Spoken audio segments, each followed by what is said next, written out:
Hello दोस्तों, subject board में आपका स्वागत है। तो आज हम क्लास 10 सब्जेक्ट मैथमेटिक्स और इसका पेपर है स्टैंडर्ड। ठीक है, तो इस साल जो आपके प्री बोर्ड एग्जामिनेशन है उसके रिगार्डिंग हम आपके लिए लाए एक सैंपल पेपर जो कि आपके एग्जाम पॉइंट ऑफ व्यू से काफी इंपॉर्टेंट रहने वाला है। दोस्तों अब हम इसको सोल्व करते हैं। इससे पहले यदि आपने चैनल को सब्सक्राइब नहीं करा है तो सब्सक्राइब जरूर कर लीजिएगा, जिससे आपको इसी तरह की टाइम टू टाइम अपडेट्स मिलती रहेगी। हाँ, ये कर लो पहले।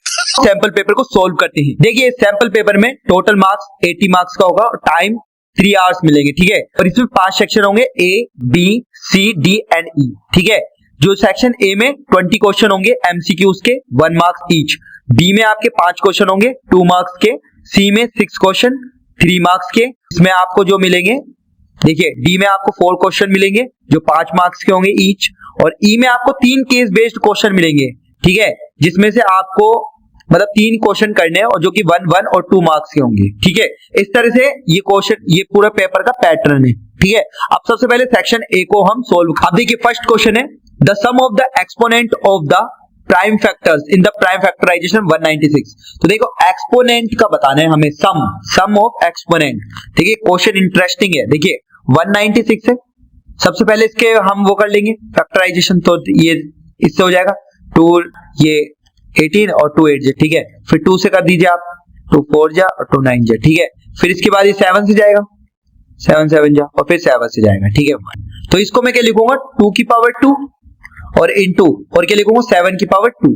अब देखो ये एक्सपोनेंट बन रहे हैं ना, किसी की पावर होती है तो वो एक्सपोनेंट होते हैं। अब क्या कह रहे हैं सम ऑफ एक्सपोनेंट, तो इनका सम करना है। देखो ये 2 की पावर 2 है और ये 7 की पावर 2 है, तो 2 + 2 कितना होगा 4, तो इसका आंसर क्या आ जाएगा 4। एक्सपोनेंट के पावर का सम करना है। ठीक है, तो इस तरह से। अब देखते हैं नेक्स्ट क्वेश्चन। देखो इफ ए बराबर दे रखा 2 की पावर 3 × 3, बी दे रखा है आपको 2 × 3 × 5 और सी दे रखा है आपको 3 की पावर n × 5, और इसका जो एलसीएम है ना, इन तीनों नंबरों का जो एलसीएम है वो आपको दे रखा 2 की पावर 3, 3 की पावर 2 और × 5। तो देखो एलसीएम क्या होता है, एलसीएम में क्या लिखते हैं, जैसे ये ए नंबर है, ये बी नंबर है, ये सी नंबर है। अब इन तीनों में से जैसे 2 है, यहां पर भी 2 है और यहां पर है ही नहीं 2। ठीक है, तो इनमें से सबसे हाईएस्ट पावर जो 2 की होगी ना उसको एलसीएम में लिखते हैं। जैसे इन दोनों में, अब इसमें तो है नहीं, तो इन दोनों में से एलसीएम 2 की पावर कितनी आएगी 3 आएगी ना, सबसे ज्यादा वाली, तो देखो 2 की पावर 3 लिख दिया। ठीक है, इस तरह से देखो 5, अगर 5 देखता हूं 5 यहाँ पर है नहीं, 5 यहाँ पर एक बार है, यहाँ पर भी एक बार है, तो 5 की पावर 1 ही है मैक्सिमम, तो यहाँ पर भी 1 लिखा। अब 3 की पावर यहाँ पर 1 है, यहाँ पे 3 की पावर 1 है और यहाँ पे 3 की पावर n है। ठीक है, और यहाँ पे क्या लिख रखा 3 की पावर 2, और हमसे क्या पूछा ये जो n है ना इसकी वैल्यू क्या होगी ये बताना है हमें। तो यहाँ पे जो 3 की पावर 2 है इसका मतलब क्या हुआ, हाईएस्ट पावर आएगी यहाँ पे 3 की पावर 2। तो देखो यहाँ पर तो सिंगल 3 है, यहाँ पर सिंगल 3 है, यहाँ पे 3 की पावर 2 होना चाहिए, जब भी तो एलसीएम में 3 की पावर 2 लिखा है, यानी कि n की वैल्यू क्या आ गई 2। यहाँ से लिख देंगे n की वैल्यू क्या होगी 2, ये आंसर है। ठीक है, अब देखते हैं नेक्स्ट क्वेश्चन। देखो अल्फा और beta are the zeros of the polynomial. ठीक है, अल्फा बीटा इस जो ये ना ये पॉलिनोमियल दे रखी है इसके जीरोस है, और आपको alpha beta equals to alpha plus beta और पी की वैल्यू पूछ रहे हैं। सबसे पहले देखो अल्फा प्लस बीटा क्या आता है, -b अपॉन a होता है।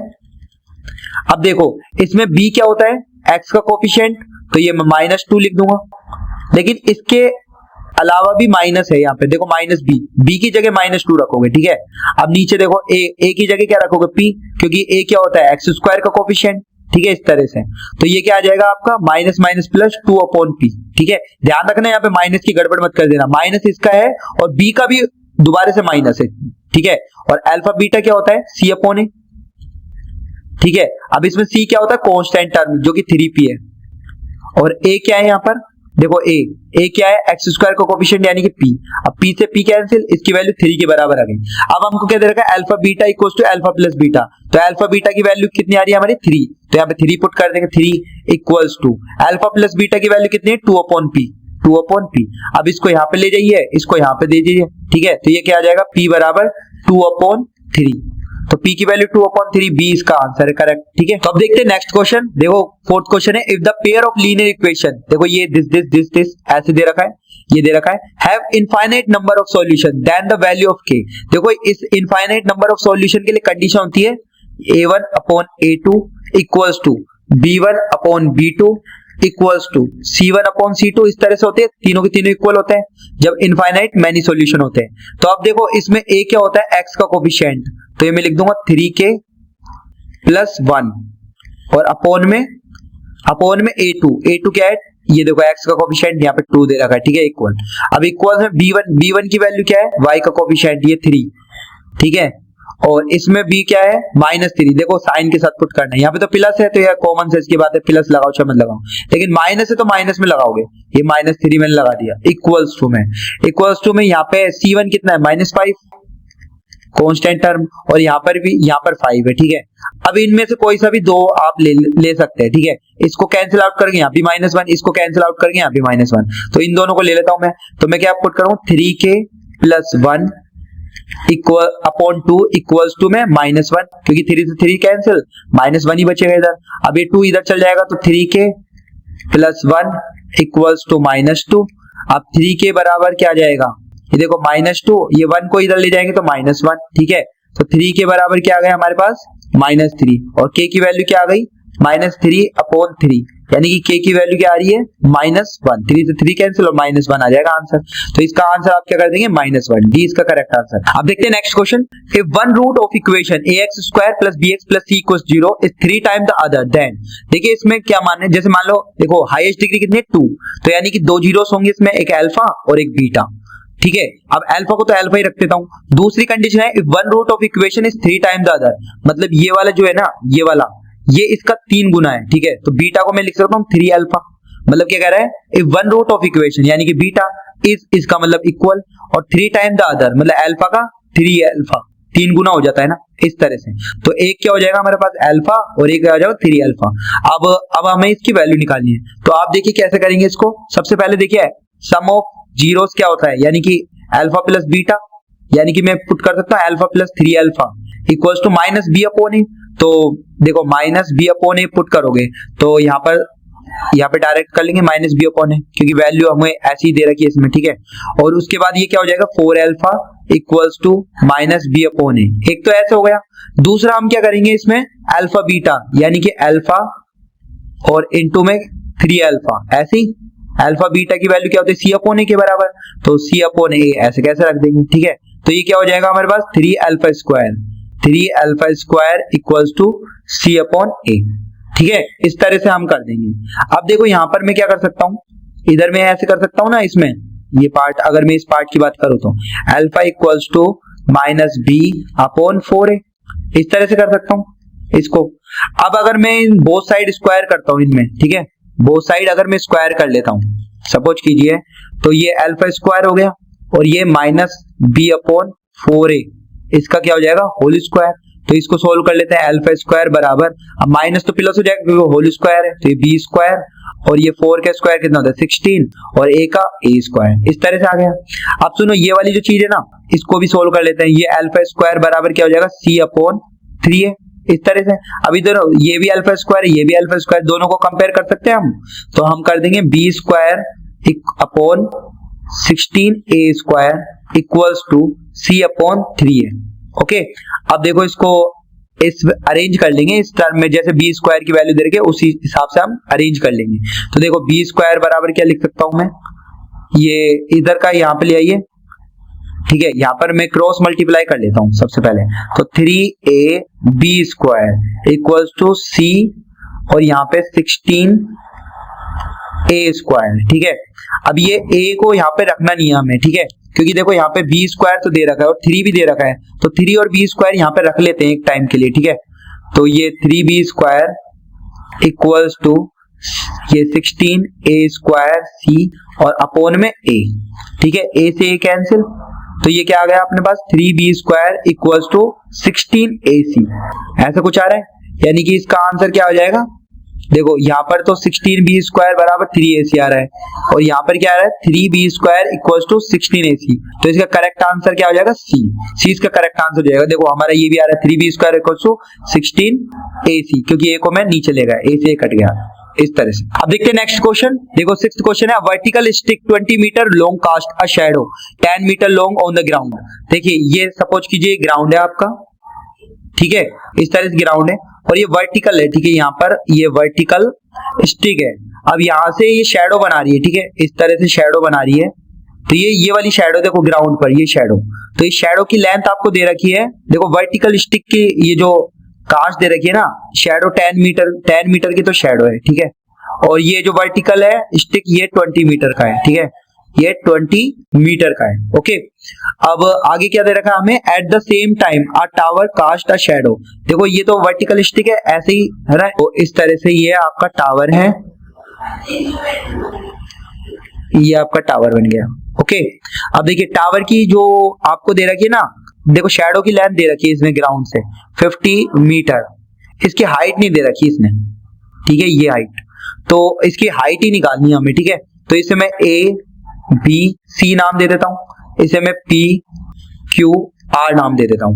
अब आप एक चीज बताइए कि है ना, जैसे वर्टिकल स्टिक है, ठीक है, एग्जाम में आपको बहुत जल्दी करना है, अभी तो मैं आपको समझाने के लिए इस तरह से बता रहा हूँ, आपको इतना नहीं करना, जल्दी से करना है। तो देखिए सपोज कीजिए इसमें, देखिए जैसे शैडो बनाएगा ना, उस टाइम जो सन होगा ना, जब भी शैडो बनेगी, मतलब टावर की हाइट ये बनती है ना शैडो, तो ये मान लीजिए सन है यहाँ पर, ठीक है, तो सेम एंगल ही बनाएगा ना, सेम एंगल, मतलब सेम टाइम पर, मतलब एक टाइम पर तो ये सन यहीं पर रहेगा ना, और इस वजह से ये सेम एंगल जनरेट करेगा, यानी कि एंगल ऑफ एलिवेशन है ना, यहाँ दोनों पे सेम होगा यहाँ पर, ठीक है, दोनों में सेम होगा। अब देखो अगर हम दोनों ट्रायंगलों की बात करें तो यहाँ पे सिमिलर ट्रायंगल प्रॉपर्टी लगा सकते हैं हम। तो सिमिलर ट्रायंगल प्रॉपर्टी से हम क्या कर सकते हैं, ये एंगल और ये एंगल बराबर, उसके बाद ये 90 होगा और ये 90 होगा, क्योंकि ग्राउंड से वर्टिकल खड़ा है ना, तो ये 90 90, तो एंगल एंगल सिमिलरिटी से मैं इन दोनों को सिमिलर प्रूव कर सकता हूं। अब जब ये सिमिलर हो गए, मान लीजिए A B C, triangle A B C similar हो गए ट्रायंगल पी क्यू आर के, तो मैं यहां से इनका कोरस्पॉन्डिंग साइड का रेशियो बराबर कर सकता हूं, A B upon P Q equals to B C upon Q R equals to A C upon P R, इस तरह से मैं लिख सकता हूं इसको, ठीक है। अब लेकिन जैसे जिसमें इस क्वेश्चन में जैसे हमको जिस चीज की जरूरत है ना, वही चीज लेंगे हम इसमें। तो ए बी और पी क्यू है हमारे पास, तो ये ले लेंगे, उसके बाद बी सी और क्यू आर है, ये ले लेंगे, इसको नेग्लेक्ट कर लेंगे। तो इन दोनों से हम करते हैं, ठीक है। तो ए बी कितना है 20 है, पी क्यू कितना है आपका, पी क्यू तो निकालना है आपको, और बी सी कितना है आपका पर 10 है, ठीक है, क्यू आर कितना है 50 है। अब इनको क्रॉस मल्टीप्लाई कर लेते हैं, तो 20 into 50 equals to 10 into P Q, ठीक है। तो पी क्यू बराबर क्या आ जाएगा आपका, पी क्यू आ जाएगा 20 इंटू 50 और अपोन में 10, ये 10 नीचे आ जाएगा। अब 10 से 10 और 25 जा, ये हो जाएगा 100। तो आंसर क्या आ जाएगा आपका 100 मीटर, ये आंसर है आपका। अब देखते हैं नेक्स्ट क्वेश्चन। देखो एबीसी आपको दे रखा है एक ट्रायंगल, तो इस तरह से एबीसी बना लेंगे। ये आपका एबीसी दे रखा है, ए और ये बी और ये सी, ठीक है। ए बी की लेंथ दे रखी है आपको 3 मीटर, ठीक है। बी सी आपको दे रखा है 2 और सी आपको दे रखा है 2.5, और आगे हमसे बोल रखा है, देखो एक और ट्रायंगल है और उस ट्रायंगल का आपको नाम दे रखा है DEF, ये D, ये E और ये F। अब देखो इसमें EF दे रखा है आपको 4 सेंटीमीटर, ठीक है। पेरीमीटर निकालना है हमको DEF का, ट्रायंगल DEF का पेरीमीटर निकालना है हमें, ठीक है। तो ये पेरीमीटर क्या होगा, देखो सबसे पहले ये दोनों ट्रायंगल क्या है, सिमिलर है। एक बात हमें क्लियर है, ये क्वेश्चन में दिया हुआ है। अब जैसे सिमिलर है तो इनकी जो रेशियो के प्रपोर्शन है वो भी इक्वल होनी चाहिए। जैसे 2 है और ये 4 है, हमको दे रखा है। देखो यहाँ पर जो ये ट्रायंगल है ना ABC और DEF, अगर मैं इसको कोरस्पॉन्डिंग साइड में लिखूं तो AB upon DE equals to BC upon EF, ठीक है, इक्वल्स टू AC अपॉन में DF, इस तरह से ही लिखूंगा, ठीक है। अब इधर देखो, लेकिन AB और यहाँ पर DE, यहाँ पर कुछ दे ही नहीं रखा, ठीक है। अभी इसको नेग्लेक्ट करते हैं। फिर इसके बाद BC 2 दे रखा है और EF कितना दे रखा है 4, तो यहाँ पे 2 है, यहाँ पे 4 है, और इसकी वैल्यू कितनी आती है 1/2। अब यानी कि ये तीनों इक्वल होने चाहिए क्योंकि सिमिलर है, तो ये भी 1/2 होना चाहिए। और ये 1/2 कब होगा, जब ये 3 है, यहाँ पे 6 होना चाहिए, जब भी तो ये 1/2 होंगे अगर इसको कैंसिल आउट करेंगे। तो कहने का मतलब है ये जब तुम यहाँ पर जाओगे ना इस ट्रायंगल से इस ट्रायंगल पे, तो इसको सारी साइडों को 2 से मल्टीप्लाई कर दो, तो ये 3 2 6 हो जाएगा, ये 2.5 ये 5 हो जाएगा, और ये 2 2 4 है। देखो यहाँ से 2 से 4 आया तो ये 2 से इंटू होके ही तो आया। अब सारी साइडों को आप 2 2 से मल्टीप्लाई कर दो, ठीक है। अब इसका जो पेरीमीटर निकालना है ना, तो वो क्या होगा 6। देखो पेरीमीटर ये वाली साइड प्लस ये वाली साइड प्लस ये वाली साइड। पेरीमीटर का मतलब क्या होता है कि आउटर सरफेस का जितना भी ये मतलब ये कवर कर रहे हैं ना लेंथ, उनको सभी को प्लस कर देते हैं, सम होता है इसका, ठीक है। तो 6 और 5 11 और 5 15, ठीक है, तो आंसर क्या आ जाएगा इसका 15, आंसर आ जाएगा इसका 15 सेंटीमीटर। ओके, अब देखते हैं next question. From a point P which is at a distance 13 centimetre from the centre. देखो सपोज कीजिए एक सर्कल है, ठीक है, इस तरह से सर्कल में बना लेता हूं, यहाँ पर ये आपका सर्कल हो गया और ये पॉइंट O मान लिया, ठीक है, और यहाँ पर आपकी देखो ये पॉइंट M P, यहाँ पर P मान लेते कोई एक्सटर्नल पॉइंट P, ठीक है, विच इज देखो from a point P which is at a distance 30 centimetre from O। तो यहां से इसकी जो डिस्टेंस है ना O से, ये एक्सटर्नल पॉइंट है P, वो है 13 सेंटीमीटर, ठीक है। उसके बाद आपको दे रखा है रेडियस 5 सेंटीमीटर, इस तरह से ये रेडियस आपको दे रखी है 5 सेंटीमीटर, ठीक है। उसके बाद the pair of tangent PQ and PR to the circle are drawn then the area of quadrilateral PQOR, ठीक है। तो यहाँ पर एक टेंजेंट ड्रॉ कर लेते हैं हम, इस एक्सटर्नल पॉइंट है ये PQ हो गई, इस तरह से यहाँ पर भी एक टेंजेंट, ठीक है, ये क्या हो जाएगी आपकी PR, क्योंकि ये दे रखा है PQ और PR, ठीक है। अब आपको क्या बताना है, इसका एरिया बताना है, एरिया ऑफ क्वाड्रिलेटरल P, देखो ये PQOR, अगर मैं इसको ज्वाइन कर देता हूं ना इससे, तो ये PQOR आ जाएगा। तो आपको क्वाड्रिलेटरल PQOR का एरिया बताना है। तो मैं क्या करूंगा, सबसे पहले इस ट्रायंगल को कंसीडर करूंगा, OPR को, OPQ को, सॉरी, ट्रायंगल OPQ। ये OPQ क्या है आपका ट्रायंगल, राइट एंगल ट्रायंगल है, क्योंकि देखो टेंजेंट और रेडियस इनके बीच में हमेशा 90 डिग्री होता है, ये आपको पता ही है। टेंजेंट और रेडियस के बीच में क्या होता है, एक 90 डिग्री का होता है, ये आपकी थ्योरम भी है, ठीक है। तो यहाँ पे 90 डिग्री है, अब ये 90 के अपोजिट में ये क्या हो गया आपका हाइपोटेन्यूज, ये आपका परपेंडिकुलर, तो ये निकालना है आपको QP।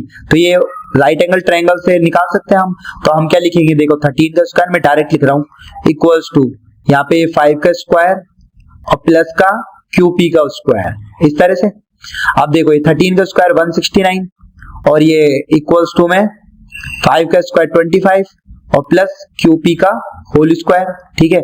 तो 169, ये 25 इसमें से सब्ट्रैक्ट कर दो, तो ये QP का स्क्वायर, तो इसमें से सब्ट्रैक्ट करोगे तो 144 बचेगा और ये QP का स्क्वायर। अब इसका अंडर रूट करेंगे QP, तो QP बराबर क्या हो जाएगा, रूट करेंगे 144, तो ये कितना हो जाएगा 12, ठीक है, 12 आ जाएगा ये।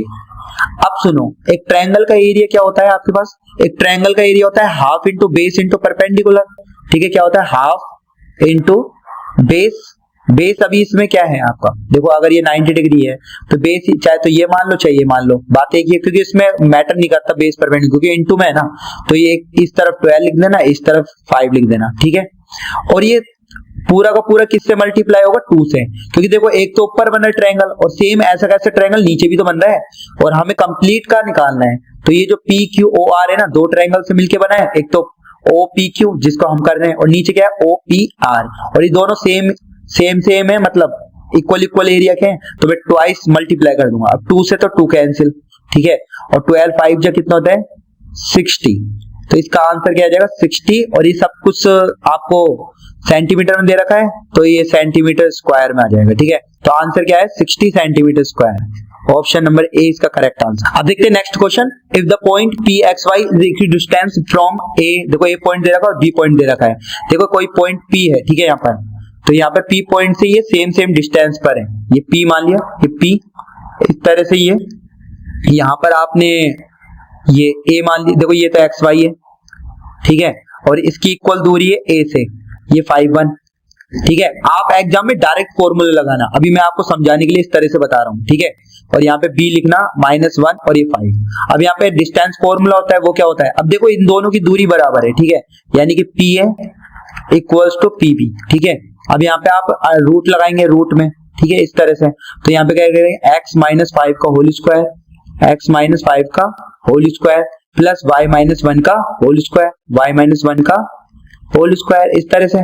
और वो किसके इक्वल है, इसमें रूट में x -1, तो माइनस माइनस प्लस हो जाएगा, क्योंकि ऑलरेडी इसमें x -y होता है ना, x -1, तो यहाँ पर x माइनस प्लस हो जाएगा, ठीक है, x। अब यहाँ पे मैं माइनस लगाता हूँ, लेकिन यहाँ पे -1 ऑलरेडी आ रहा है, तो +1 हो जाएगा, +1 का होल स्क्वायर, क्योंकि फॉर्मूले में माइनस होता है ना।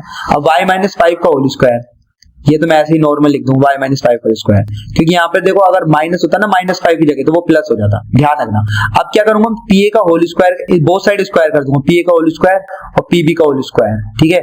तो जब दो बोथ साइड स्क्वायर कर दूंगा इनके रूट हट जाएंगे यहाँ से, तो मैं यहाँ लिख सकता हूँ x माइनस 5 का होल स्क्वायर, ठीक है, और प्लस y माइनस 1 का होल स्क्वायर, और वो किसके इक्वल है, x प्लस 1 के होल स्क्वायर के और प्लस y माइनस 1 के y माइनस 5 के होल स्क्वायर के।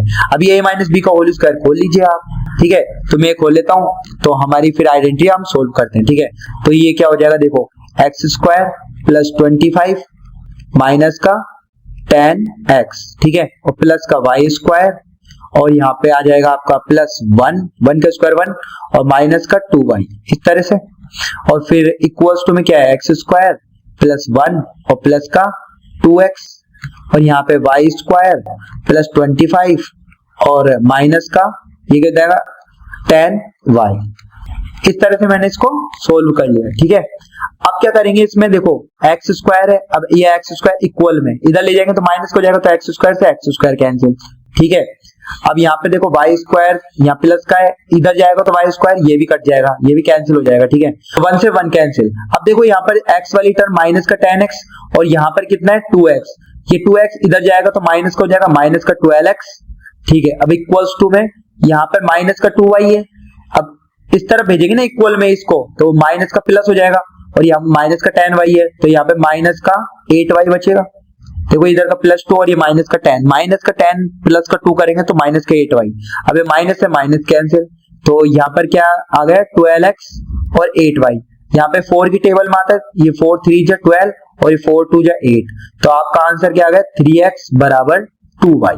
तो इस तरह से ये आंसर है। अब देख लेते हैं इसमें कौन सा है, सी वाला इसका करेक्ट है, 3x equal to 2y। Okay, अब देखते हैं नेक्स्ट क्वेश्चन। देखो tan स्क्वायर 45, देखो 45 की वैल्यू 1 होती है, ये आपको याद होनी चाहिए, ट्रिग्नोमेट्रिक टेबल जो आती है ना वो, तो ये 1 के स्क्वायर माइनस, अब cos 30 की वैल्यू क्या होती है, cos 30 की वैल्यू होती है ना, देखो मैं यहाँ लिख भी देता हूँ, देखो tan 45 की वैल्यू होती है 1, ठीक है, और cos 30 की वैल्यू होती है आपकी sin 60 के बराबर √3/2, इस तरह से। और sin 45 की वैल्यू और cos 45 इन दोनों की वैल्यू होती है 1/√2, इस तरह से। तो इसको सोल्व कर लेंगे, तो √3/2 का होल स्क्वायर इक्वल्स टू में ये x, और sin 45 की वैल्यू 1/√2 और cos 45 की वैल्यू 1/√2, इस तरह से।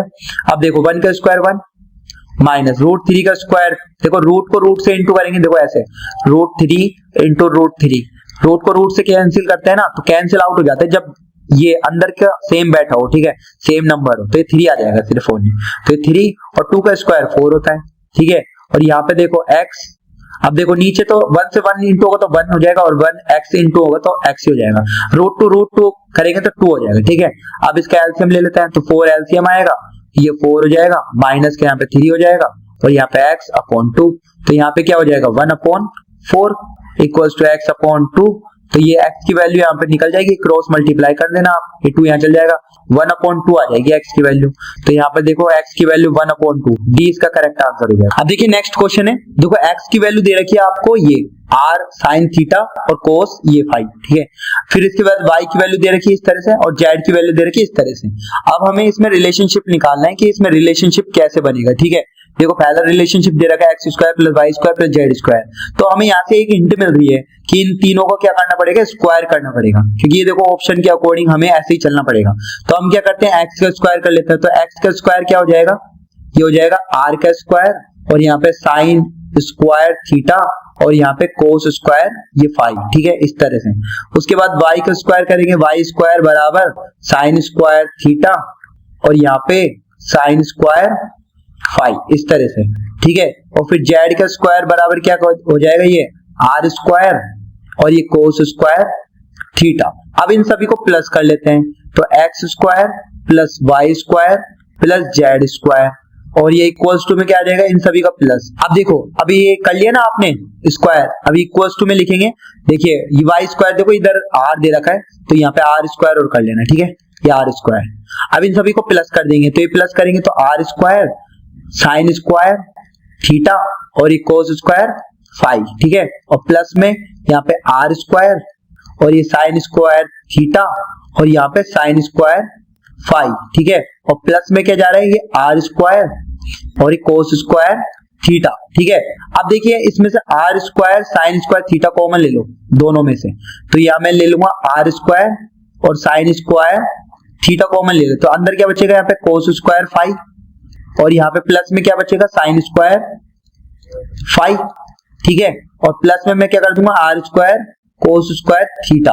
अब इसकी वैल्यू क्या होती है, देखो sine square theta plus cos square theta की वैल्यू 1 के बराबर होती है। अब यहाँ पे एंगल अलग है लेकिन सेम है इन दोनों में, तो 1 हो जाएगा ये, तो यहाँ पे लिख दूंगा मैं R square sine square theta, अब इंटू 1, तो मतलब यही सेम बचेगा, यहाँ पे 1 लिखोगे तो, ठीक है। और प्लस में जो भी है ये लिख देंगे R square cos square theta.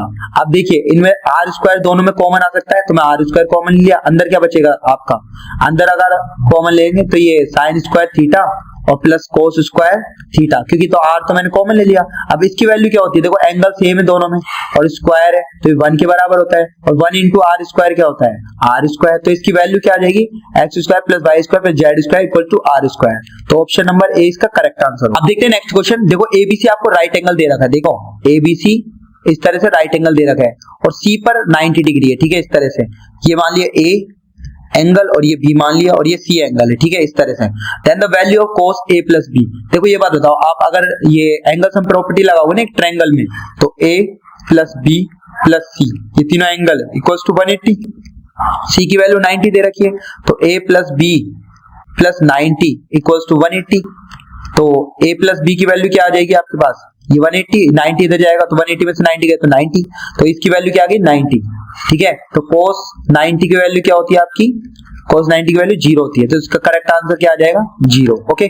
अब देखते हैं next question. The area of a sector whose perimeter 4 time its radius R units, देखो ये सेक्टर दे रखा हूं ओनली आपको, देखो इस तरह से, ये आपको इस तरह से एक सेक्टर दे रखा ओनली, अब सर्कल वगैरह कुछ नहीं दे रखा, बस एक सेक्टर है, ठीक है।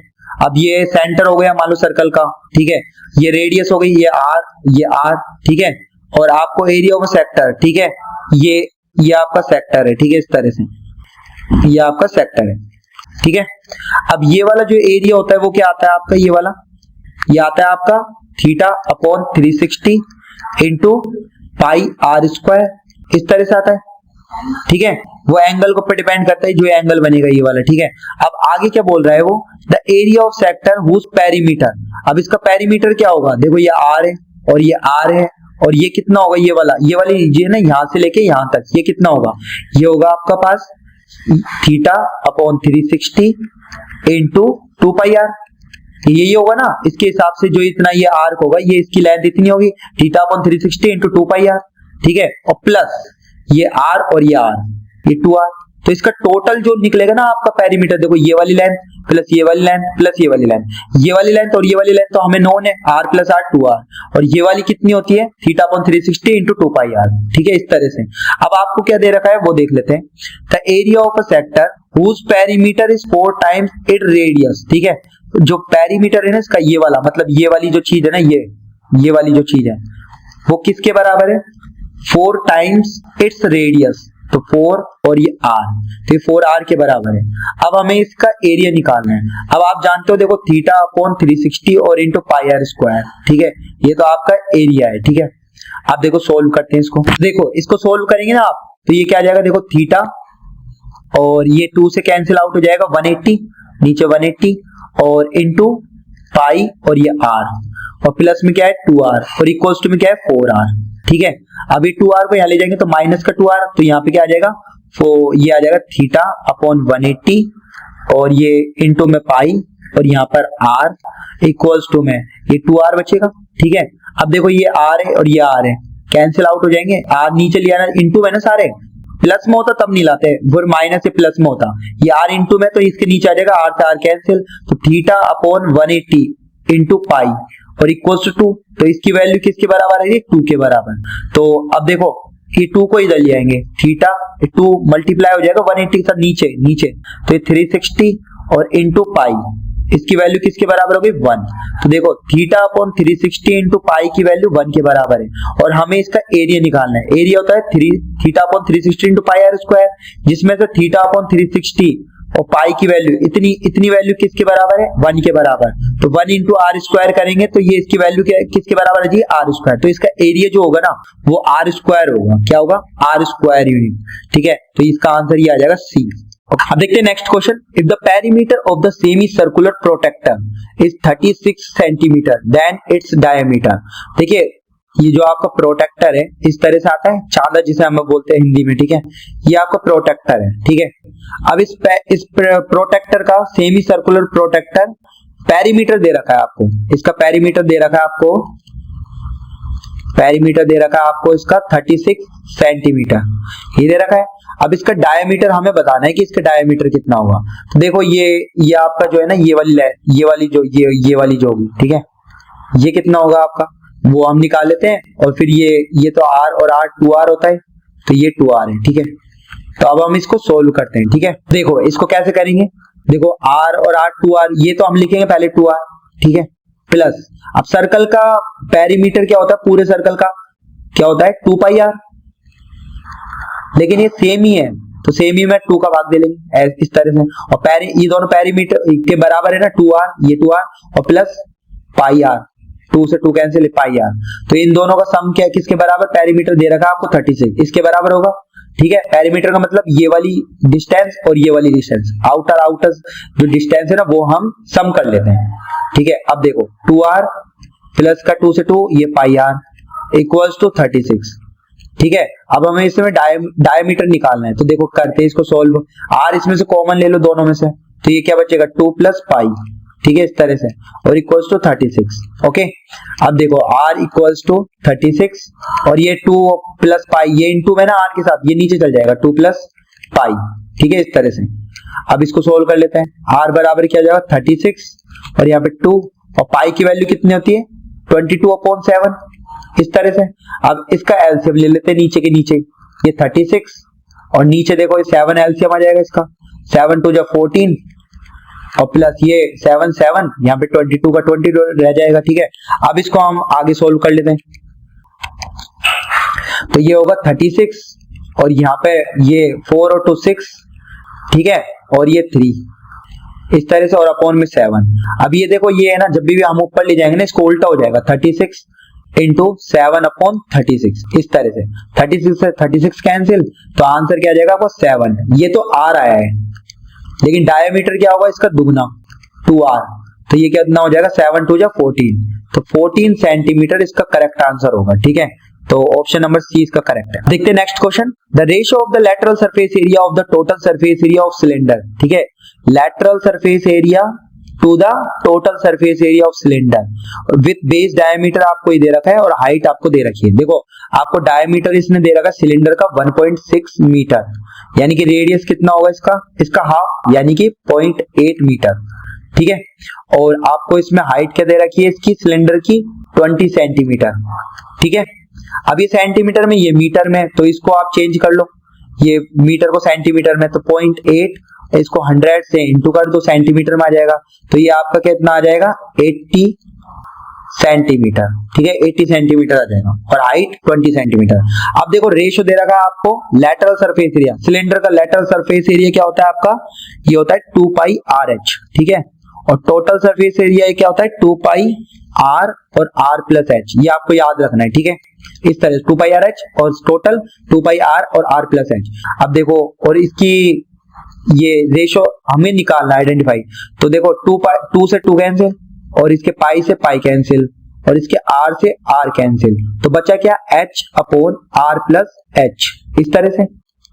अब देखो H की वैल्यू कितनी है 20 और R की वैल्यू कितनी है 80 और H की वैल्यू 20, तो ये कितना आ जाएगा 20 अपॉन 100, तो ये 0 से 0 कैंसिल, 2 1 जा 2 और 2 5 जा 10, तो 1/5 यानी कि 1:5 ये आंसर होगा आपका, तो 20 का करेक्ट। अब देखते हैं नेक्स्ट क्वेश्चन। देखो नेक्स्ट क्वेश्चन है for a frequency distribution median is 150, mode is 154, then mean is. देखो इस तरह के क्वेश्चन करने के लिए आपके पास एक फॉर्मूला होता है जिसे एम्पेरिकल फॉर्मूला भी कहते हैं, इस जो फ्रीक्वेंसी डिस्ट्रीब्यूशन का है वो होता है, इसे याद रख लेना, ध्यान रखना, 3 median equals to 2 mean plus mode, ये आपको ध्यान रखना है। ठीक है, इसके बिना क्वेश्चन ये नहीं होगा, ठीक है। अब मीडियन की वैल्यू 150 दे रखी है तो 3 और ये इंटू मीडियन की वैल्यू 150 तो यहाँ 150 रख देना इक्वल्स टू में 2 और मीन आपको निकालना है, ठीक है। ये मीन रख देते हैं ऐसे कैसा और प्लस मोड कितना दे रखा है आपको 154। अब इसको सोल्व कर लेते हैं और मीन निकल जाएगा यहाँ से, ठीक है। तो ये आपका जाएगा 15 3 45, ठीक है। और ये 154 यहाँ जाएगा तो माइनस का 154, ठीक है। और इक्वल्स टू में 2 इंटू मीन है ना, ये इंटू में तो इसके नीचे आ जाएगा 2 तो ये मीन निकल जाएगा आपका, ठीक है। अब इसको सोल्व कर लेते हैं हम, तो ये 6 और यहाँ पे ये कितना बचेगा आपका 14 में से 5 गए तो कितना बचा 9, ठीक है। और ये 2, ठीक है, और अपॉन में 2 तो इसका आंसर कैंसिल आउट कर लो, इसको 2 1 जा 2 4 जा और 2 8 जा तो 148 इसका आंसर हो जाएगा, सी इसका करेक्ट आंसर। अब देखते हैं नेक्स्ट क्वेश्चन। देखो ये क्वेश्चन आपको दे रखा है कंसीडर द फॉलोइंग डिस्ट्रीब्यूशन। देखो आपको क्लास इंटरवल दे रखा है और फ्रीक्वेंसी दे रखी है, ठीक है। तो देखो हम इसको वर्टिकल कॉलम में बना लेते हैं 0 to 5 6 to 11। देखो सबसे पहले देखो ये कंटिन्यूस इंटरवल नहीं दे रखे 0 से 5, फिर देखो क्लास इंटरवल में गैप अगर 6 to 11। तो इस तरह के क्वेश्चन को करने के लिए आप क्या करेंगे, सबसे पहले 0.5 इसमें ऐड कर देंगे और 0.5 घटा देंगे इस तरह से, ठीक है। तो इसमें क्या होगा देखो आपका ये 0, ठीक है, और यहाँ पे क्या हो जाएगा आपका 5.5, ठीक है। उसके बाद इसमें से घटा दो क्योंकि 0 में से तो देखो घटाना नहीं सकते हम क्योंकि 0 है ना, माइनस में तो आएगी नहीं, इसलिए यहाँ पर नहीं घटाया हमने, ठीक है। अब 6 में से 0.5 घटा दो 5.5, इसमें 0.5 ऐड कर दो तो ये 11.5, इसके बाद ये 11.5 और ये कितना हो जाएगा आपका, ये वाला जो हो जाएगा ना आपका 11.5 से ये वाला, और ये कितना हो जाएगा 17.5, फिर इसके बाद ये 17.5, ठीक है। तो अब आगे ये हो जाएगा 23.5, ठीक है। अब इसमें 24.5 सब्ट्रैक्ट कर दो तो ये 23.5 बनेगा, ठीक है। और ये 29 में 0.5 ऐड कर दो तो 29.5, इस तरह से। अब देखो कंटिन्यूअस इंटरवल हो गए, देखो 5.5 फिर 5.5 से 11.5 से 17.5, ठीक है। अब इसका फ्रीक्वेंसी लिख लेते हैं 13 10 15 8 और ये 11, ठीक है। अब देखो इसमें हमें मीडियन बताना है ना, तो इसमें कम्युलेटिव फ्रीक्वेंसी तो निकलेगी नहीं। 13 हो गए, 13 में 10 ऐड कर दो 23, 23 में 15 ऐड कर दो तो ये 8 और ये 3, 38 में 8 ऐड कर दो तो ये आपका क्या बन जाएगा 46, 46 में ये 11 ऐड कर दो तो ये आपका बन जाएगा 7 और ये 5, इस तरह से, ठीक है। अब हम क्या करते हैं, जो एंड की वैल्यू है ना ये आपकी n होती है, ठीक है, और n/2 करते हैं हम तो ये 57/2 कर लेंगे, ठीक है। तो 57/2 करेंगे तो ये कितना आ जाएगा 28.5। अब 28.5 से इमीडिएटली बड़ा वाला देखो CF में 28.5 से, तो यही है इमीडिएटली बड़ा। तो अब इसकी सीध में चल जाएंगे हम, ये आपकी जो है ना ये वाली क्लास, ये मीडियन क्लास है। अब इसमें हमसे क्या पूछा है, upper limit of the median class, तो अपर लिमिट क्या है मीडियन क्लास की 17.5, तो ये इसका आंसर है। इस तरह से ये क्वेश्चन का डिजाइन है, ठीक है, इस तरह से बनेगा इसका आंसर। तो आंसर क्या है 17.5। अब देखते हैं next question. 2 coins are tossed simultaneously, the probability of getting at least one head। देखो 2 कॉइन है तो हेड हेड और फिर हेड टेल, टेल हेड और टेल टेल, ये प्रोबेबिलिटी बनेगी 4, ठीक है। अब इसमें एटलीस्ट 1 हेड होना चाहिए, तो ये हो सकता है, ये हो सकता है, ये हो सकता है, मतलब एक बार कम से कम हेड है, 2 मैक्सिमम तो कितना ही हो सकता है।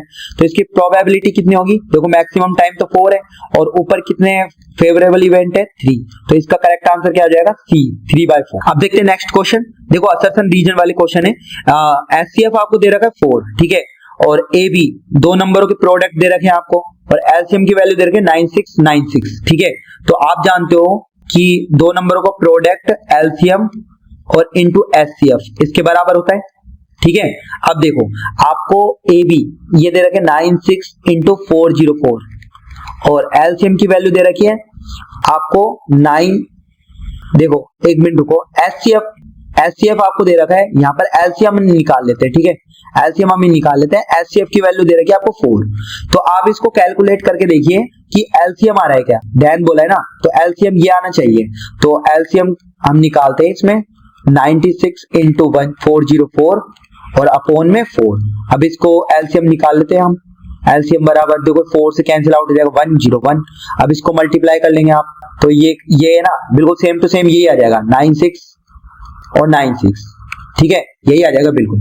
अब देखो अगला जो रीजन दे रखा है वो देखते हैं, LCM of 2 numbers A and B, equals to HCF AB into AB। तो ये स्टेटमेंट देखो गलत है। देखो LCM of two number AB, अभी अभी हमने करा था AB, वो क्या होता है एलसीएम इंटू HCF, ये होता है। लेकिन इधर क्या दे रखा है एलसीएम ऑफ टू नंबर, यानी कि इधर दे रखा है A into B equals to HCF into AB। ये थोड़ी होता है इसका तो ये वाला होता है AB equals to LCM into HCF, और यहाँ पे ये बता रखा है AB equals to HCF into AB, यानी कि इसका रीजन क्या होगा इनकरेक्ट, ठीक है, यानी कि एक ही इसका करेक्ट है असर्शन। तो हम इसमें लगा देंगे C, assertion is true but reason is false. Okay, अब देखते हैं नेक्स्ट क्वेश्चन। देखो आपको स्टेटमेंट दे रखा है द पॉइंट, देखो P का पॉइंट दे रखा है -4 6 divides the join of A point और ये B पॉइंट इन रेशो 2:7, ठीक है, इस तरह से। और रीजन आपको दे रखा है, देखो ये दो पॉइंट दे रखे हैं, तो इनका फॉर्मूला होता है x(m)(x2 + n(x1) अपॉन m+n और y बराबर m(y2 + n(y1) अपॉन m+n, यानी कि ये करेक्ट है। देखो रीजन तो करेक्ट है, हमें असर्शन देखना है, ठीक है। तो असर्शन को चेक करते हैं। देखो आपको ये इस तरह से दे रखा है, यहाँ पर A पॉइंट दे रखा है आपको -6 और 10, ठीक है, और यहाँ पर B पॉइंट दे रखा है आपको 3 और -8, है ना, और यहाँ पे जो P पॉइंट है ना वो -4 और 6 दे रखा है, ठीक है। अब और रेशो भी दे रखा हमको ये 2 और ये 7, ठीक है, इन द रेशो, ठीक है। अब हमें निकालना है तो पॉइंट ये दे रखा है डिवाइड द जॉइन 6 ये और रेशो 2:7, और ये जो 2 और ये 7 है ना ये हमें बताना है, ठीक है, ये आता है ये नहीं आता, तो हम इसकी जगह K/1 मान सकते हैं। यहाँ पे M1 M2 को या mn को मैंने K और 1 ले लिया, ठीक है। अब इसको सोल्व कर लेते हैं। तो हम इसको सोल्व कैसे करते हैं, हम सीधा फॉर्मूला देखो मैं फॉर्मूला लिख देता हूँ, ये वाला फॉर्मूला दे रखा है डायरेक्ट, ठीक है, तो मैं यही लगा देता हूँ, ठीक है।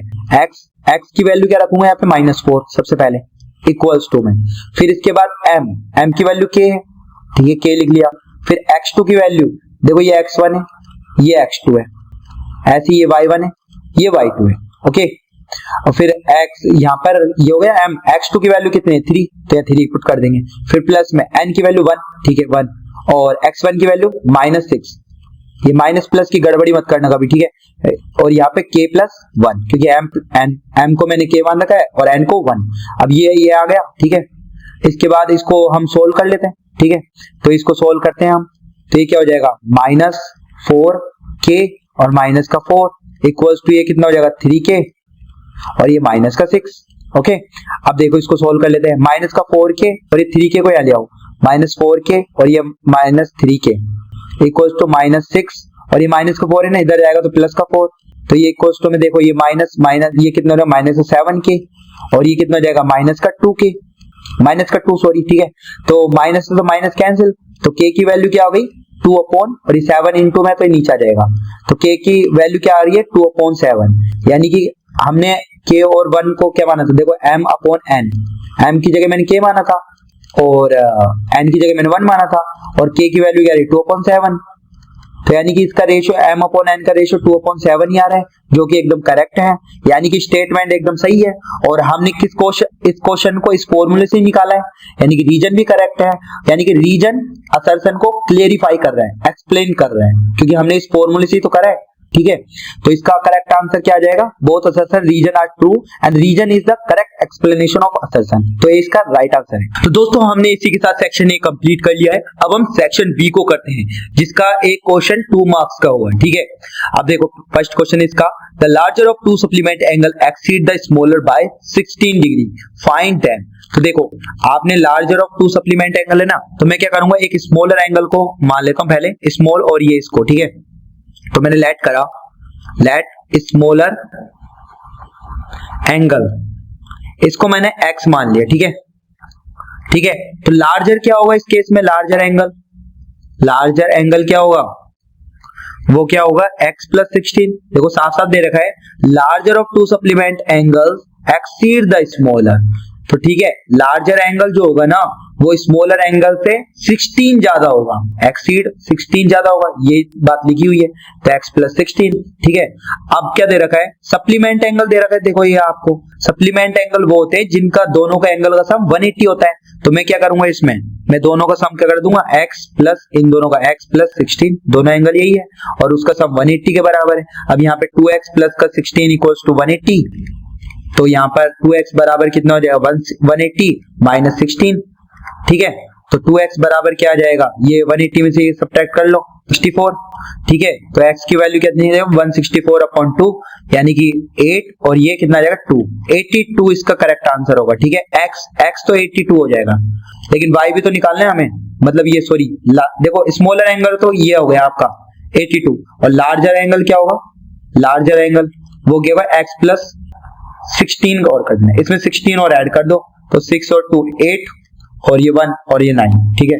एक आ जाएगा आपका 98, ओके। अब देखते हैं नेक्स्ट क्वेश्चन। देखो आपको फिगर दे रखा है एंगल ACB, देखो ये फिगर है आपके पास और इसमें ACB यानी कि पूरा एंगल और वो किसके बराबर है CDA, इस पूरे एंगल के बराबर है, ठीक है। आपसे AC दे रखा है आपको 6 सेंटीमीटर और AD आपको दे रखा है ये वाला 3 सेंटीमीटर और then find the length of AB, तो AB की फाइंड लेंथ करनी है पूरी, ठीक है। अब इस तरह के क्वेश्चन को करने के लिए सबसे पहले आप दो ट्रायंगल ले लेंगे, तो मैंने एक ट्रायंगल कंसीडर कर लिया ACB कर लिया और एक ट्रायंगल मैंने कंसीडर कर लिया ACD। अब ध्यान रखना ट्रायंगल कंसीडर करने पर, जैसे आप इस पॉइंट से ले रहे हैं ना ACB और इसी पॉइंट से दूसरा ट्रायंगल लेना ACD, ठीक है। अब देखो इस तरह से आपने कंसीडर कर लिया ACB और ACD, ठीक है। लेकिन इसमें देखो अब यहां पर यही गड़बड़ करते हो आप, मैंने तो ले लिया ACB, अब देखो ये C किसके बराबर है, इस वाले ट्रायंगल में D के बराबर है, तो यहां पर आपको दूसरा ट्रायंगल जो ले रहे हैं ना वो लेना है ADC, ठीक है। यहां पे कर देंगे ADC, तो यहां पे करेंगे ADC, ठीक है, इस तरह से। अब इनमें हम वो प्रूव कर देते हैं, इसमें ये सिमिलर ट्रायंगल प्रूव कर देते हैं, ठीक है। तो ACB में एंगल ACB और इसमें ADC में एंगल ADC, ये दोनों इक्वल है। देखो एंगल C और एंगल D इक्वल है, गिवन दे रखा है हमको, गिवन है, ठीक है। दूसरा हम क्या कर सकते हैं, दोनों में एंगल है, एंगल कॉमन है, देखो ACB और ACD दोनों में एंगल ये A आ रहा है, तो एंगल A और इसमें भी एंगल A, ये कॉमन एंगल होगा, तो एंगल प्रॉपर्टी से मैं क्या कर सकता हूं, triangle ACB is similar to triangle ADC, हो गया प्रूफ। अब इसमें हम कोरस्पॉन्डिंग साइड का रेशियो लगा सकते हैं, AC/AD equals to CB/DC equals to AB और AD। देखो ऑर्डर का ध्यान रखना, जैसे हमने AC लिया तो AD, फिर CB लिया तो DC, फिर AB लिया तो यहां पर लेना पड़ेगा AC, ठीक है। अब देखो हमें क्या क्या गिवन है वो देख लेते हैं। तो हमें गिवन है AC, देखो AC गिवन है तो 6 रख देते हैं, AD आपको गिवन है 3, ठीक है। इसके बाद इक्वल्स टू में, इसके बाद आपको यहाँ पर AC और AD गिवन है, उसके बाद आपको इसमें क्या दे रखा है, AD दे रखा है, AC दे रखा है और हमें फाइंड आउट क्या करना है AB, ठीक है। ये AB फाइंड आउट करना है, यानी कि हमें ये दे रखा है, इससे इसको हम नेगलेक्ट कर देंगे, ठीक है। AB और यहाँ पर रख देंगे AC, ओके। तो अभी यहाँ पे देखिए 6/3 और यहाँ पर AB हमें क्या निकालना है, ठीक है। AB और AC हमको ऑलरेडी ये 6, ये भी 6 दे रखा है, तो देखो इसको क्रॉस मल्टीप्लाई कर देंगे, 6 6 36, 36/3, तो ये कर लेंगे 3 1 जा और ये 2 जा, ठीक है। तो 12 सेंटीमीटर, सब सेंटीमीटर में देगा, 12 सेंटीमीटर इसका आंसर हो जाएगा, ठीक है। AB की वैल्यू क्या जाएगी 12 सेंटीमीटर। अब देखो नेक्स्ट क्वेश्चन है, देखो 2 concentric circles are of radius 5 centimetre and 3 centimetre. देखो कॉन्सेंट्रिक का मतलब होता है एक ही सेंटर, तो इस तरह से एक सर्कल है और एक सर्कल इस तरह से है, ठीक है। इस तरह से 2 सर्कल है, एक की रेडियस आपको दे रखी है 5 सेंटीमीटर, ठीक है। ये बड़े वाले सर्कल की क्या दे रखी है 5 सेंटीमीटर, ठीक है, ये 5 सेंटीमीटर, और एक छोटे वाले सर्कल की दे रखी है आपको 3 सेंटीमीटर, ये आपको 3 सेंटीमीटर दे रखी है। उसके बाद हमसे find the length of the कोड of larger circle which touches the inner circle. देखो लेंथ ऑफ द कोड ऑफ अ लार्जर सर्कल, देखो लार्जर सर्कल की एक कोड, ठीक है, ये कोड है और वो टच कर रही है किसको, इनर सर्कल को, ठीक है। अब हमें इससे क्या बतानी है, find the length of the code, यानी कि ये लेंथ हमें बतानी है, ठीक है। अब देखो इसकी लेंथ हमें बतानी है, तो मैं इसको A मान लेता हूं, इसको B मान लेता हूं, ठीक है। अब देखो ये वाला जो होगा ना आपका, ये भी तो रेडियस ही होगा ना, अगर इस सेंटर से बड़े वाले सर्कल को इमेजिन करो तो ये भी रेडियस होगी, ये 5 होगा, ठीक है। उसके बाद ये कितना होगा आपका, ये छोटे वाले सर्कल की रेडियस होगी, ये 3 हो गया, ठीक है। अब ये एक तरह से टेंजेंट है छोटे वाले सर्कल का और ये रेडियस है, इन दोनों के बीच में 90 डिग्री होता है। ये 3 है, 5 है, तो ये कितना होगा, ये 4 होगा, ठीक है। और आपको अगर निकाल, देखो ये ट्रिपलेट होते हैं, मैंने डायरेक्ट इसलिए निकाल दिया। अगर आपको निकालना है तो आप कैसे करेंगे, वही हाइपोटेन्यूज का रूल इस्तेमाल करेंगे, 5 का स्क्वायर इक्वल टू 3 का स्क्वायर और प्लस इसको मान लेते हैं हम k, तो एक kb का स्क्वायर, ठीक है। वही प्रोसेस है फिर, 5 का स्क्वायर 25 और इसका स्क्वायर 9 और इसका kb स्क्वायर, तो kb स्क्वायर बराबर कितना आ जाएगा 16 बराबर ये kb स्क्वायर, तो kb इक्वल्स टू क्या आ जाएगा रूट में 16 यानी कि 4 आ जाएगा, इस तरह से, ठीक है। अगर मतलब अगर सब्जेक्टिव है तो इस तरह से अप्रोच रखना ही पड़ेगा आपको, ठीक है। ऑब्जेक्टिव आ जाए तो ऐसे कर सकते हो आप, ठीक है।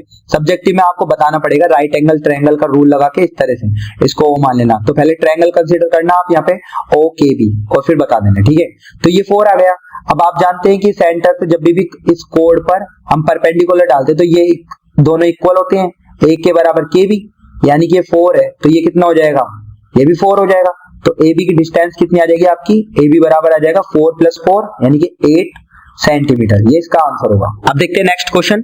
देखो आपको साइन थीटा की वैल्यू दे रखी है a/b और find the value of tan theta. देखो साइन थीटा की वैल्यू दे रखी है आपको a/b, ठीक है। अब देखो मैं आपको एक फॉर्मूला बताऊं, PVP HH B, इस तरह से। और जो भी ट्रिग्नोमेट्री देखते हैं हम एक राइट एंगल ट्रायंगल के अंदर ही देखते हैं ना, ठीक है। ये 90 डिग्री हो गया, ठीक है। ये A मान लो, ये B मान लो और ये C मान लो, ठीक है। अभी आपको साइन थीटा a/b दे रखा है और साइन थीटा क्या होता है, ये वाला परपेंडिकुलर अपॉन हाइपोटेन्यूज, यानी कि अगर मैं एंगल यहाँ पर मानता हूँ, ठीक है, यहाँ पर एंगल मानता हूँ तो ये इसका बेस हो गया, ये वाला बेस हो गया। तो परपेंडिकुलर क्या है इसका a, इस तरह से दे रखा है यहाँ पर a, और इसका जो हाइपोटेन्यूज है वो आपको दे रखा है b, इस तरह से, ठीक है। अब हमसे पूछ रहा है इसमें find the value of tan theta, tan theta की वैल्यू पूछ रहे हैं। तो tan थीटा क्या होता है, परपेंडिकुलर अपॉन बेस। तो इसमें परपेंडिकुलर तो हमें गिवन है लेकिन इसमें बेस हमें गिवन नहीं है, ठीक है। तो बेस निकालने, यहाँ पे थीटा की जगह आप ना सी भी रख सकते हो, चाहे तो आप इस एंगल को थीटा मान लो, जो आपको अच्छा लगे वो कर सकते हो आप, या सी रख सकते हो, थीटा मान के थीटा रख सकते हो, ठीक है। तो tan थीटा की वैल्यू हमें बतानी है, तो सबसे पहले ये वाली वैल्यू आपको पता होनी चाहिए और ये वाली वैल्यू निकालने के लिए राइट एंगल ट्रायंगल प्रॉपर्टी का इस्तेमाल करेंगे हम। तो वो क्या होता है, देखो हाइपोटेन्यूज का square b square equals to ये परपेंडिकुलर a स्क्वायर और यहाँ पर BC का स्क्वायर, क्योंकि ये तो निकालना है BC का, ऐसे मान लेंगे, ठीक है। तो BC स्क्वायर बराबर क्या आ जाएगा हमारे पास, b square minus a square. अब BC बराबर क्या हो जाएगा, रूट लगाएंगे इसमें, b square minus a square. तो यहाँ पे मैं क्या लिख सकता हूँ, b square minus a square, इस तरह से मैं लिख सकता हूँ। अब देखो, अब इसमें हमारे पास फॉर्मूला क्या होता है tan थीटा का बराबर परपेंडिकुलर अपॉन बेस। तो परपेंडिकुलर क्या है a और बेस कितना है, रूट में b square minus a square, तो ये इसका आंसर आ जाएगा। अब देखते हैं नेक्स्ट क्वेश्चन, लेकिन देखिए इसका और वाला पार्ट भी है, देखो इन दोनों में से कोई करना है तो मैं इसका देखो और वाला पार्ट भी आपको करके बता देता हूँ। देखो tan a plus b equals to √3 दे रखा है और tan √3 की वैल्यू किस में होती है, tan ये किसकी वैल्यू होती है, 60 की वैल्यू होती है, ठीक है।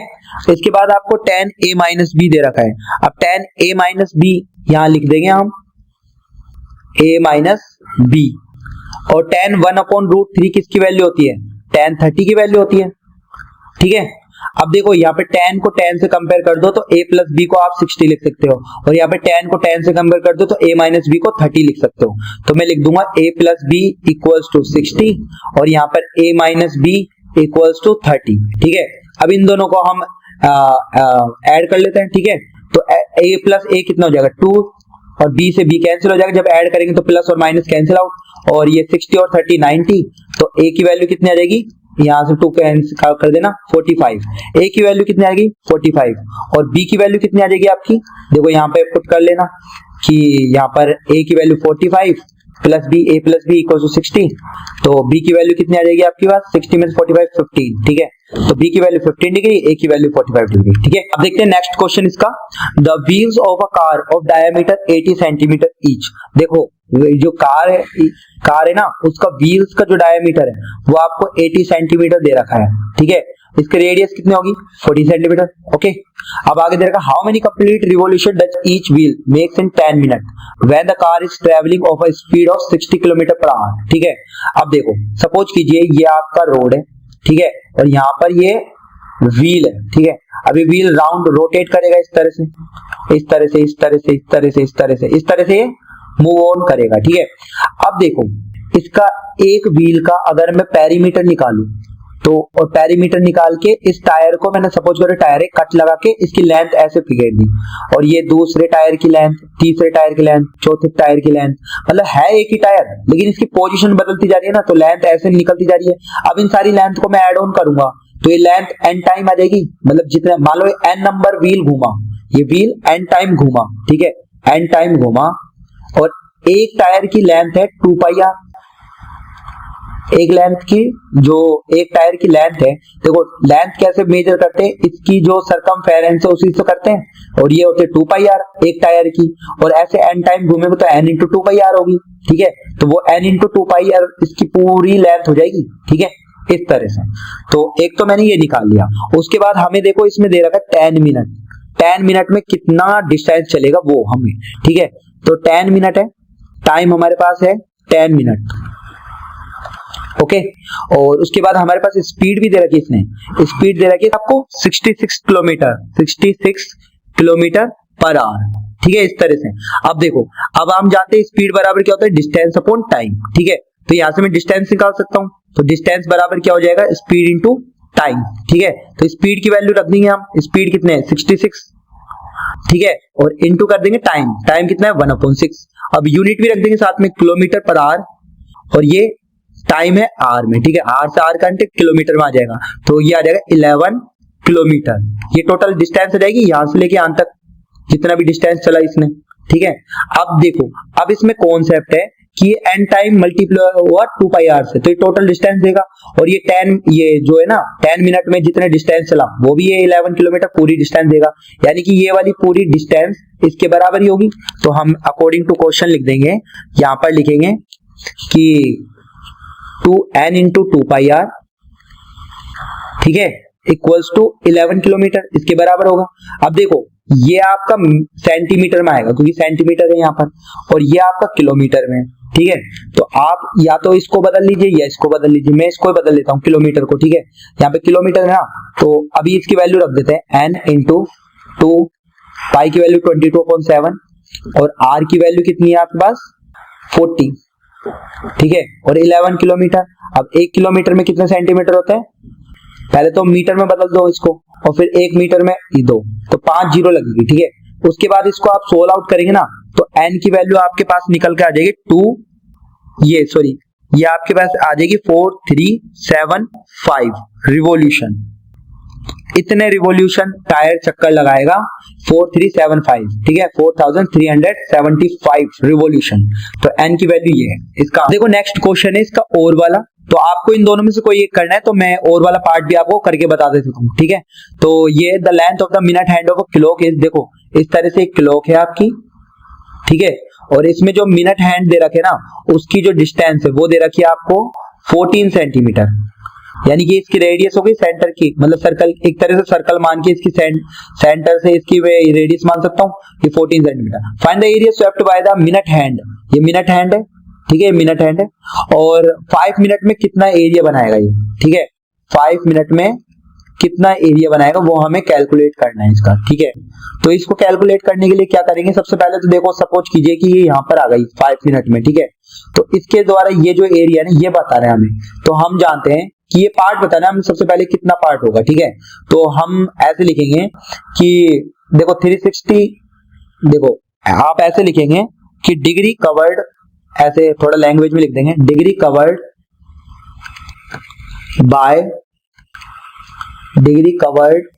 बाय मिनट हैंड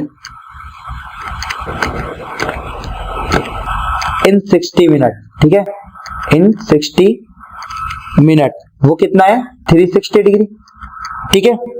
अब देखो ये 60 मिनट में 360 है, तो 1 मिनट में कितना करेगा, ये यूनिटरी मेथड लगा दिया मैंने, 60 इसके नीचे चल जाएगा 360/60, तो 0 से 0 ये कैंसिल होकर कितना हो जाएगा, ये आ जाएगा आपका 6 6 36, 6 डिग्री, 1 मिनट में 6 डिग्री कर रहा है कवर, ठीक है। तो ये 5 मिनट में कितना करेगा कवर? 5 मिनट में ये 6 इंटू 5 हो जाएगा, यानी कि 30 डिग्री कवर करेगा, ठीक है। 5 मिनट में ये 30 डिग्री कवर करेगा। अभी 30 डिग्री जो कवर कर रहा है ना, अब इसमें आपको जो फॉर्मूला लगाना है उसमें इसको रख देना। तो फॉर्मूला होता है theta upon 360 into pi are square, इस तरह से थीटा रख देंगे 30 डिग्री और ये 360 और इंटू पाई की वैल्यू 22/7 और आर की वैल्यू आपको क्या दे रही है 14, ठीक है। तो यहाँ पे 14 इंटू 14 ये रख देंगे, 7 2 14।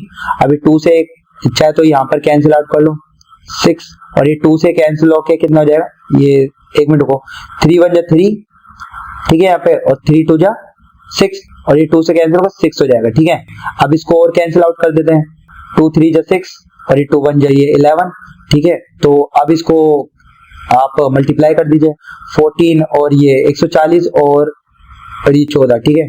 4 5 154 और ये 3, तो इसको आप सोल्व कर लेना।